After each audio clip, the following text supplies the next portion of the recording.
So, welcome, Chrissy. Welcome to our episode number 8, I believe it is. As promised, I have mentioned before, so there's going to be more of the Jericho family coming over, the Lived Recovery Foundation. We'll have more of the guys coming over at some point. But thank you, Chrissy, for coming over. Thanks for having me. Yeah, thanks for asking me. It's an honour. Yeah. Fantastic. It's like, 5 years later, from once upon a time, it was a dream, and now we're here. It seems like an alternate reality, doesn't it? I remember you talking about this in treatment, doing all this, and it seems a bit of a pipe dream at the time, doesn't it? And then now looking at it, it's amazing, mate. It's unreal. Thank you, bro. Thank you. We always kind of had a vision for what we wanted when we left treatment, and one of my goals and hopes and dreams was this. So, thank you for being part of that journey. Thank you for being part of my life. So, without further ado, I'm going to hand you over to Chrissy. Chrissy's going to share a little bit about his experience, strength and hope, and what he's been through, what brought him to treatment, some of the difficulties that he went through, how he overcome them, and where his life's at now, because you've got some amazing things coming up, but I'll leave you to share that. Over to you. Cheers, Shai. My name's Chris. I'm a recovering addict. I've been in recovery now for 5.5 years, coming up to pretty much almost to the day. What brought me to treatment 5.5 years ago? My life, everything was just crumbling. I first picked up when I was 19. I started using cocaine. It became a life weekend. It was just a sort of weekend thing, every weekend I'd pick up, I'd use, and I'd sort of function. I'd managed to go to work. I'd managed to sort of hold down my job. But then that wasn't enough. Do you know what I mean? I wanted to stay up longer and longer and longer all the time. I didn't want to sort of ever the party to stop. It always felt horrible when the party was going to stop, and that horrible gut-wrenching feeling inside when it was time to go home and stuff like that. And then it was back to reality, and I knew reality wasn't far away. And then when I sort of hit my early 20s, I started to use amphetamines, and I started injecting amphetamines, and it was like, this is it. This is the thing. I love it. I absolutely like the feeling I got from it. I didn't always need to be around people. I could be on my own. I could be with people. It didn't really matter. Whereas when I was on the cocaine, I always felt I needed to be around people, and I sort of ended up hanging around with people who would stay up as long as me, and it was like 5, 6, 7 days at a time. I dropped a lot of body weight. I wasn't eating. I'd go into work after being awake for 4 or 5 days, and I was just absolutely out of my mind. And it progressed and progressed and progressed. I lost jobs. I lost relationships. My family were at the wit's end. I come from a nice family. There's no sort of addiction in the family really, and a nice part of the world as well. Yeah, it is actually. And this is the thing. It is a nice town, but it's got a dark there's a dark side to it as well. It's a small town. And it is, if you go there for the day or something like that, and it's like, wow, this is nice. And when I even go back to visit, I think I'm from a beautiful place here, but there's a lot of chaos there, and a lot of poorly people, and it's quite easy to fall into that. At a young age, it was like I wasn't too interested in the beautiful walks and all that sort of stuff. I was interested in going out drinking and going to the pubs and stuff like that. And but to go there for a day out or something, it is a nice little town. But I got very much into the dark side of it, living in like little tiny flats, bed sits, and there was definitely a dark side to where I'm from, and I definitely found that out the hard way. Bless you. So throughout, from what I know of you as well, and throughout your using, you weren't really able to hold on any relationships as such. No. Just share a little bit about that, because I know you've shared before, but it's really important to kind of capture that, because what was it like being out there on your own and just continually using? What were the feelings like? I got used to it eventually, just being on my own. I got used to it. I couldn't hold relationships down. I did get into a few relationships, and they never lasted long, never more than like 6 months, 7 months, something like that. And it was hard. It was hard because I wanted that normal life. I wanted that, like, you know, someone to be with and everything like that. But I just couldn't hold it down. I just couldn't sustain it. The way I was living was so chaotic. I was out for days and days at a time. I was, you know, unreliable. If I made plans with people, I just, you know, I'd always, you know, using it always come in the way of it. And it was the same with my family as well. You know, my mum would try to, like, you know, organise something nice for us to do or something like that. And I'd always have the best intentions of going. But then when it had come to the time, my phone would be ringing and I'd be like, you know, making excuses up. So yeah, relationships just were really difficult to hold. I had you know, I had friendships and that dwindled away. You know, I had some good friends from my younger years and stuff like that. But a lot of them they started to turn away from me because they tried to help me, but they just grew sick of it eventually. Yeah, and I guess your drug of choice, amphetamine, depending on where you are in this city, and it's across the UK, depending on where you are, some places it's really hard to get hold of, some places it's a little bit more popular or rife, or, you know, easily accessible. But for you, amphetamine, it wasn't an easy drug to hide, was it, when you was using? Not at all, no. People knew straight away, my arms and everything, like I'm crazy. And then, but there'd be times when I'd be just like still and like not, you know, it'd level me out. Sometimes it felt like it would like sort of level me out a bit, but when I'd been up for like a week, around about a week, 5, 6, 7 days, whatever, it would, the things it do to your mind is just unbelievable. Like, you just can't be safe. You don't feel safe at home in your own flat. You don't feel safe around other people. You know, you end up just doing really strange, bizarre things, like, you know, just really bizarre stuff, out in paranoia and psychosis. You know, you think everything's bugged. You think there's cameras. It's just bizarre behaviour.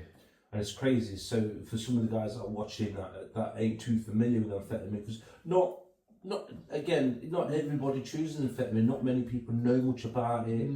And when you hear, I was up for 2-3 weeks. Yes, it doesn't quite compute, does it? No. I mean, most of my friends were all crack and heroin users, so I was around that as well. And I got heavily into the crack as well towards the end. And that gives you a similar sort of like level of psychosis, but it sort of wore off a lot quicker. And I was more happy to have as long as I got my amphetamine there as well, I'll smoke the crack as well. But like, yeah, for people out there that maybe don't understand amphetamine use as much, because obviously, like, in treatment, I think I was the only one who was like a full-on amphetamine user, and like, I did use with other people as well, and it was a big, it was never hard to get hold of in my town. It was always like 24/7 I could get hold of it. Do you know what I mean? So it was never difficult for me to get hold of. But yeah, I often have like, you know, I often remember my past, you know, in the morning I often sit and remember it, and I just shudder to myself when I think about like the way that I was. You know, a grown man shouldn't be sat there in his own house with the curtains closed, too scared to go out. Do you know what I mean? Like, it's not somewhere, it's not, you know, it's not some, you know, it was horrible. It was, yeah. Thank you for sharing that, Chrissy. You know, I mean, it's really important, and it's part of why we're doing what we're doing here today, you know, to share some of them dark places. It's nice to, you know, be involved in something like this, but, you know, it's really special to be able to share that. So thank you for sharing, you know, being courageous and being honest. And, you know, there are dark places that substances take us to that nobody really talks of, do you know what I mean? And if I think about some of the things that we get up to when we are using, if the men in white suits had seen us, I can't believe I was never sectioned. Like, yeah, unbelievable. I can't believe I was never sectioned off. Just the way that I walked around in the public, you know, in the daytime and stuff like that. Do you know what I mean? Yeah, it was crazy, really. Because there was a video of you trying to talk about that video a second, and just how you found out about it. Which one? There was a couple. Oh, bless you. There was one where I was at the bank machine trying to get some. I didn't even have any money in my bank, and I knew I didn't have any money in my bank. But I was trying to. I put my card in because I was just wanting to just like get out the public eye for a second, and just like I felt like everybody was watching me. So I went to the cash machine to put my card in, and it was a library card. Like, I didn't even go to the fucking library, but like, you know, there's a library card, and there was these like youngsters there, and they were all looking, and they were just like gobsmacked, and they were recording me. And then like there was a few times I was one of my another acquaintance, and we was at a flat, and he asked me to light his crack pipe, and someone was filming me do that, and it got uploaded to Snapchat, and it went viral and stuff like that, and people were commenting saying, look at that guy, he looks like a zombie. And it was me they were on about, like, and it was just like, and I just remembered like that, my sister and everyone saw that, do you know what I mean? And but that's consequences of using, isn't it? You know, we put ourselves in these situations, and you know, I got myself into some dangerous situations as well. You know, my friends, one of the acquaintances that I was hanging around with at the time was County Lines drug dealer. He was selling drugs out of my flat, and that brought on some serious trouble potentially. Even though it wasn't me that was doing it, I was still around it. I was still heavily affiliated with that sort of life as well. So yeah, just the danger that came with it all as well. You know, it's scary. You know, you see things on the news on a daily basis, don't you? Where you know. How much that sort of stuff affects people's lives. We only usually hear about county lines if you're either involved in it, in the middle of it, or from a service. But to have someone talk about it, thank you. Yeah, do you know what I mean? That's okay. Because it's being cuckooed. As such, where your house is taken over, and you've got lads and from different areas, and in essence, you ain't got no control over that. No, and I did allow it to happen. Like, he was someone I used with a lot, and sort of like, he was like, oh, go on, just let us use your flat, like, yeah. And I was, in the end, I was just like, go on in, yeah, because he was sort of like, let me smoke all the crack and everything like that, give me money. It wasn't one of them where I was sort of made to do it, and if like, I sort of felt like, if I told them to go, but it was still that fear of when I was there on my own of like, who's going to turn up and stuff like that, do you know what I mean? And there's rivals, that are wanting to, do you know what I mean? Just that, it's a dark world, mate. It really is. And when you're in psychosis from being awake for days on end, it's not a nice place to be. No. So, there come a point where you said to yourself, or someone shared with you, there's an avenue out of this. Yeah. Share a little bit about that. So what happened? Oh, it's an amazing story, really. Like, it's unbelievable. It was 2020, COVID times, just sort of, it was quite new and everything. The lockdown had happened, like the first lockdown. And I lost my job. I was in a little bed sit in Buxton, and I was up and down the road scoring day in, day out, and I walked past someone's house, a lady, and I dropped my phone outside the house. She saw me, and I was on the floor trying to pick it up, and I kept picking up and dropping it, and I don't remember this too well, but she sort of told me what I was like, and she saw me out of a window.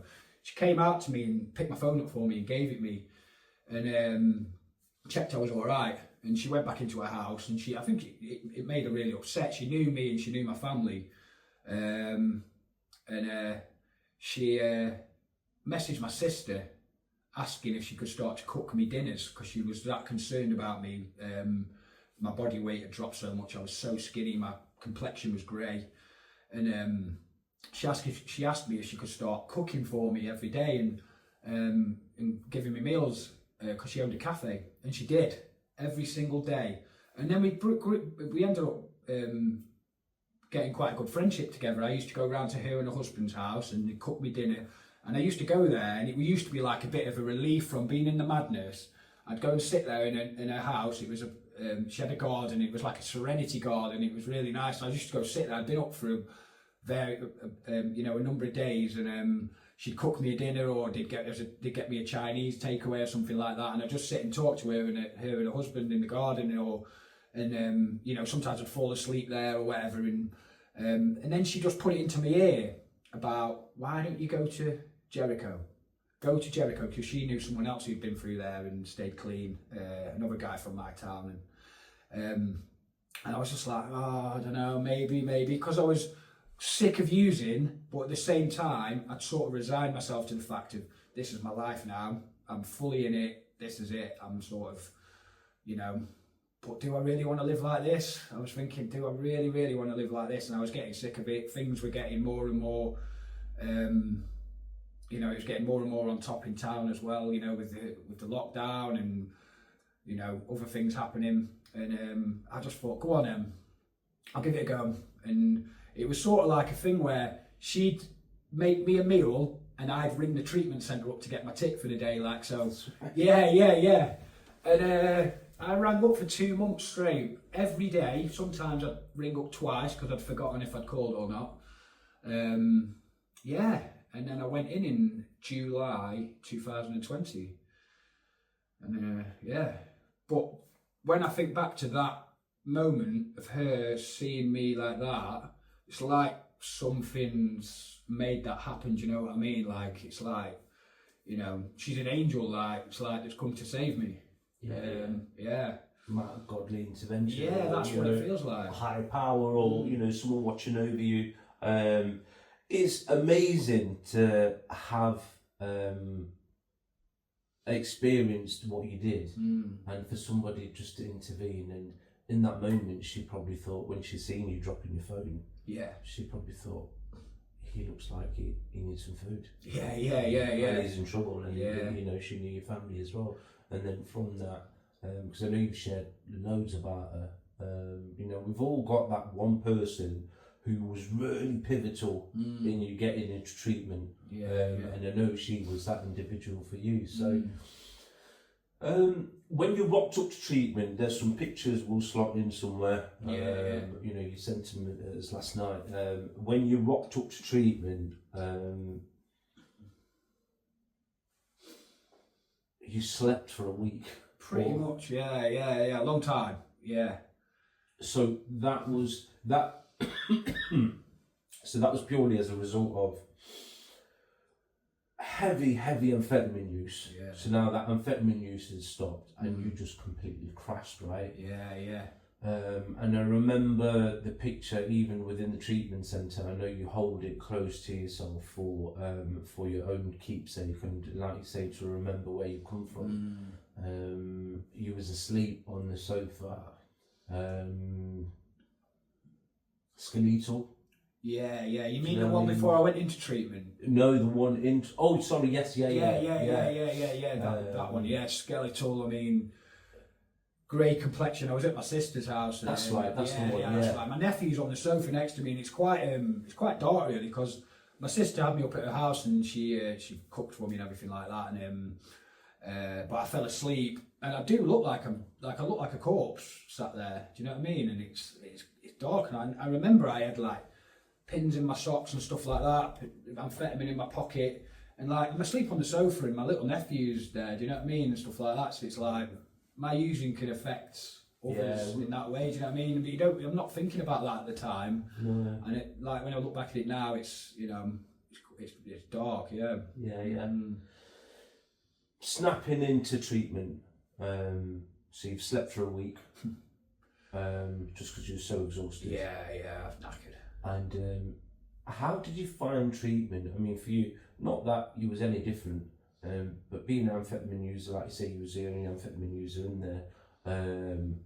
I walked in the door 3 weeks after you, so I didn't really see. We was all one. There was camaraderie in the treatment centre.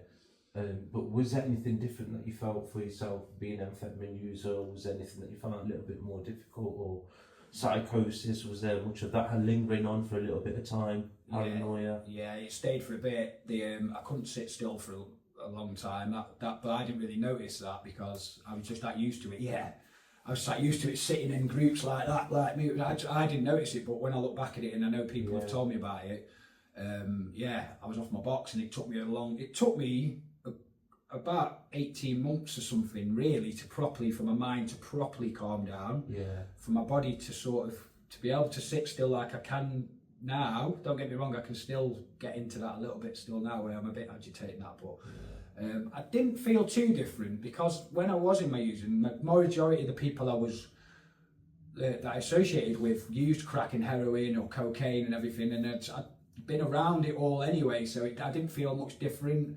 There were certain times when I'd hear stories and stuff like that, maybe I didn't relate to them as much, but in general, I related to all the chaos that someone who used a different drug used than what I used.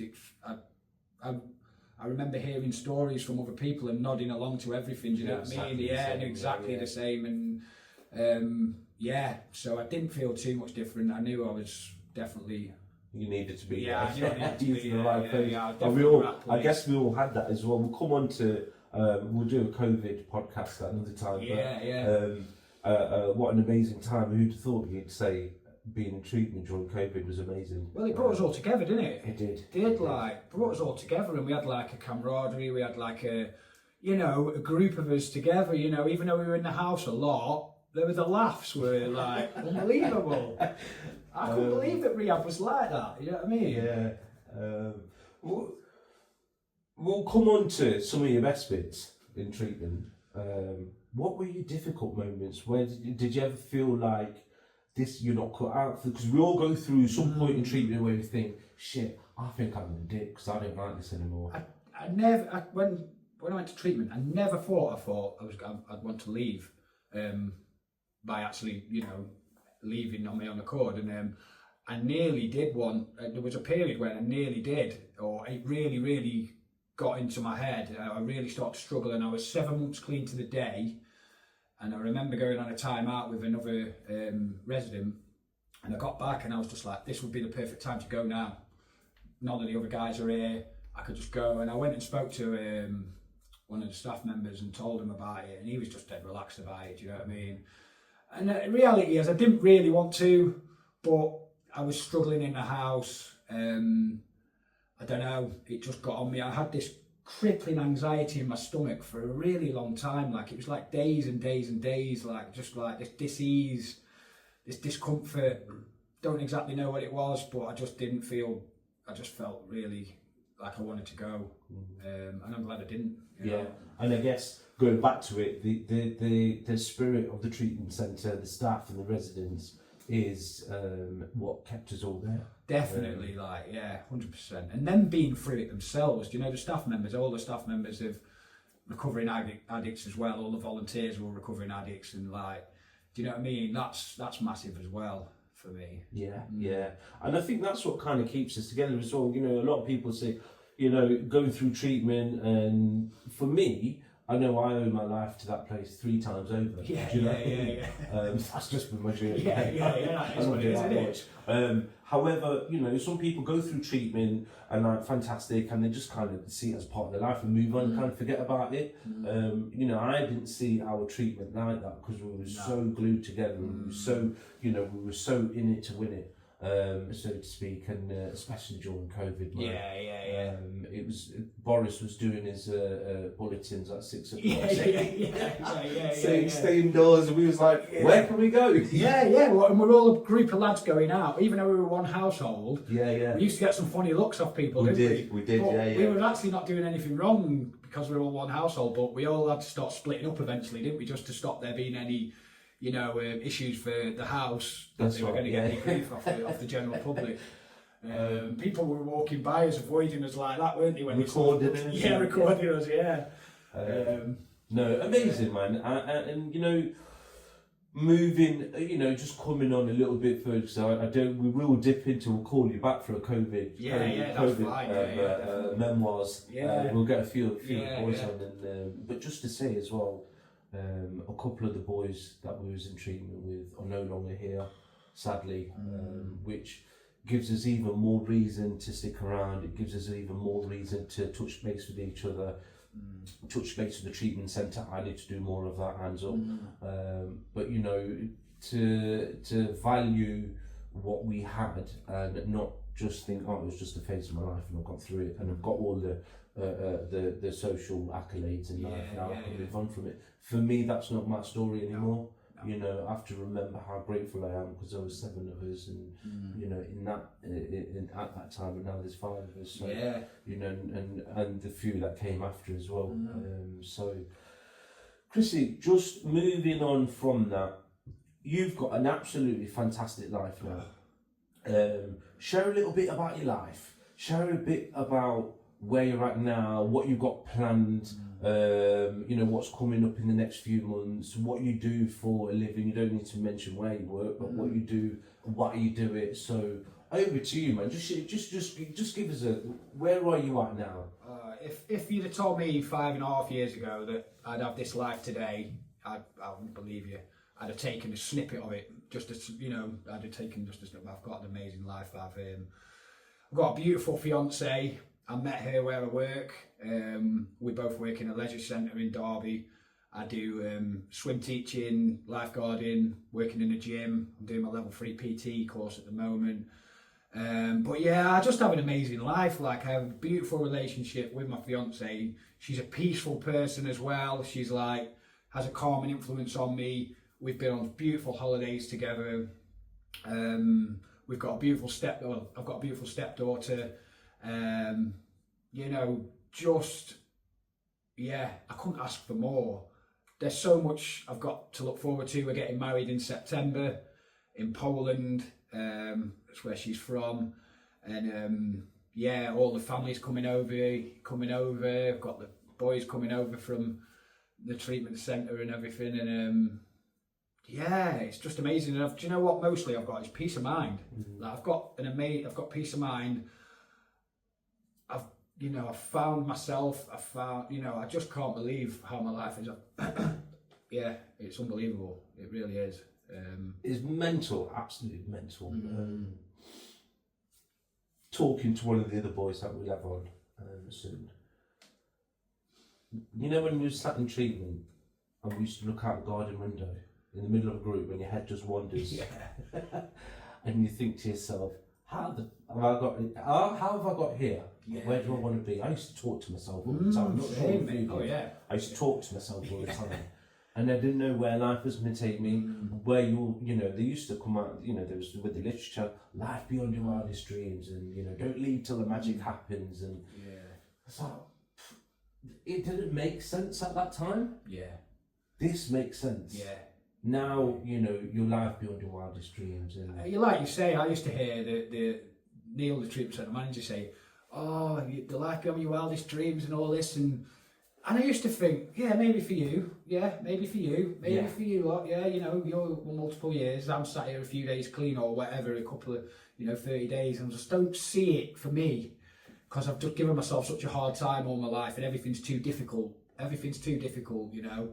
Passing my driving test is too difficult. I can't put the effort around it. Everything I wanted to do when I was younger, I managed to do it now. And they talk about a life beyond your wildest dreams, and it really is. Like, it honestly is. Like, amazing. It's unbelievable. Just fleeting back to, just rewinding the tape a little, going back to that amazing individual that was pivotal in getting you into treatment, and your mum and your sister, and the rest of the family and your brother-in-law. How do they feel now that how is life for them now that you're in treatment?